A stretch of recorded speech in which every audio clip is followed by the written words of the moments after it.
Welcome to the Slop Farm. Enjoy the video. You start by opening the desktop PowerPoint app and choosing to work without signing in. This keeps your session local and private.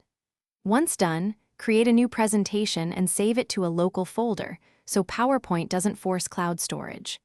Make sure auto-save is off, because auto-save defaults to the cloud. Turning it off prevents accidental uploads. Doing this first gets you into edit mode fast and explains why local saves avoid sign-in prompts and cloud dependency.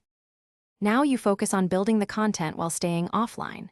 Use local templates and fonts so PowerPoint doesn't fetch assets from the internet. This keeps layout stable. Insert images and media from your hard drive, not web links, because linked resources can break without sign-in. Use the slide master to apply consistent styles and add transitions or animations as needed. Make sure to save incremental versions using clear file names, because that protects you from crashes and explains why local versioning. Finish by exporting and sharing your file without signing in.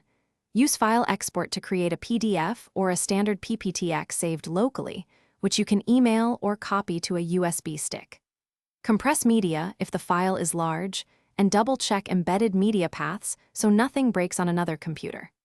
If a feature is disabled, make sure your Office license is valid, and if necessary, open the file in a compatible app as a fallback. This tip resolves the most common offline problems quickly. Thanks for watching. Consider subscribing if we helped you today.